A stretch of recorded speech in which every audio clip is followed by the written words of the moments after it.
Last Edwin Lagaback is described by his new employers, the Nigeria Football Federation (NFF), in their unveiling program manual as a very organized, highly efficient tactical wizard with the patience of a bear and the resilience of a bull. Nice words for a man most Nigerians merely know spent 9 years coaching Sweden, the last of which he failed to qualify the Northern European giants for South Africa 2010.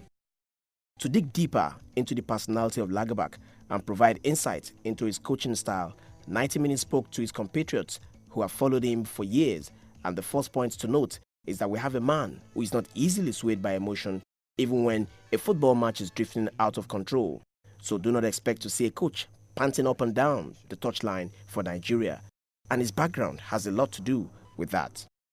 He comes from the north part of Sweden, where people are known for being quite shy, hardworking, doesn't like to brag, doesn't like to have a lot of attention, just go on with the business as usual. So he's quite the opposite at Mourinho. You would never see him go up and standing and say, "Oh, I'm so good, I'm so good." Nigeria and Sweden are very different countries. I mean, it's very cold in Sweden, very hot here, and the team, the Swedish football team, is. I know we are Swedes and we're Nigerians, and my colleague talked about the passion and everything. And Lagerbäck he is very calm, and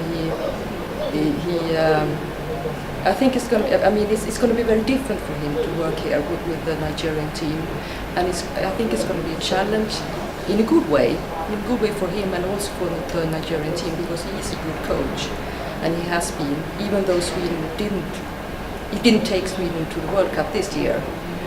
Orenius also revealed Lars feels bad that he wasn't appreciated enough in Sweden, despite being the first man to lead the modest football-loving nation to 5 consecutive major tournaments. But his compatriots also feel he did not give them the best brand of attractive football they wanted. I don't doubt that he has the qualities to succeed, but he has, as you say, no experience at all from other leagues or from other national teams, and will he cope with the pressure and so on. But I think he's a very calm man. He's very hard-working. He never became a star in Sweden because many people consider him being quite dull. But Lars described all that as a media myth and says it will take each player on his peculiarities. In general, more technical players in Nigerian teams. So for me, football is a way of combining individual skills with team organization. Now, working outside his country for the first time ever, and specifically in sub-Saharan Africa, where administration and organization don't always go together, how would Lars marry both cultures and the expectation of Nigerians who demand their Super Eagles win and win with flair and conviction? Will his style be appreciated here? When you see him coach during the games, you won't see him going like this with a lot of passion. You will see him sitting on the bench or at top. He will stand like this.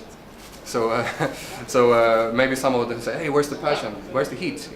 You won't see that, and I don't know how people's gonna react when they see him. He's very calm. That's probably an advantage for him in his work. But is it with the relationship with the fans and so on? I don't know about that.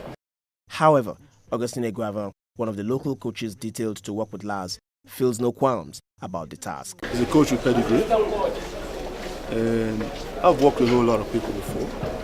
A lot of people have also worked with me before. Because football is not individual sport. It's a collective sport. That's why we need to really sit down together and know the vision of the Nigerian Football Federation, know the style of play Nigeria plays, know where we are now and where we want to be tomorrow, and then we can come up with different answers. Super Eagles captain Kanu Nwankwo was at the unveiling, as well as one of the most committed players in the team, Daniel Shitu, who is ready to fly with the new man, even though he recognizes hard work is needed by all in order to make the team to South Africa. You need pressure to get into the team. If you know you're going to play all the time, you haven't got that, you get comfortable, and it's not good to get comfortable in football. So it's good to have pressure, to work, to show that you have to play hard in every game to be in that team, and that's what Nigeria needs. Again, I asked me that before Nations Cup in 2008. I go out there and I do what I do. No matter whether I play for my club or not, I know what I do, and I'll go out there and do it. So as long as the manager knows that, and I go to training and I work hard, and God is with me for the rest of it. He may be branded a very dull tactician by the Swedish media and the Swedish people, but Lars Lagerbäck believes he has everything it takes to nurture the Super Eagles into a world-class team all over again. From the media center of the Abuja National Stadium, my name is Tola Badikale, reporting for 90 Minutes.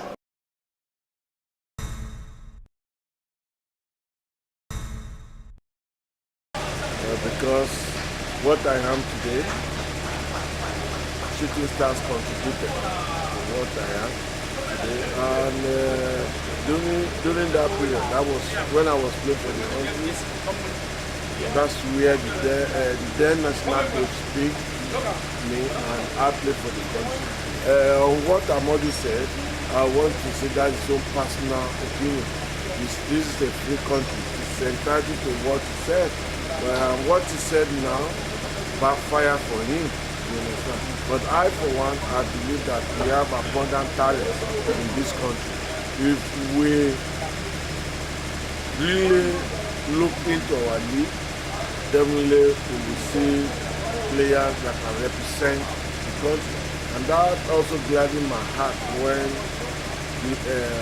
lagaback came, when he met the panel that interviewed, we asked him this question, that what is his own opinion about local players. He said, as far as he's concerned, talents are all over. And Nigeria is a big country that has so many talent players. And if given the job, we will look into it. We will see, we will go around and make sure that if he's able to find good players, definitely he will bring them on board.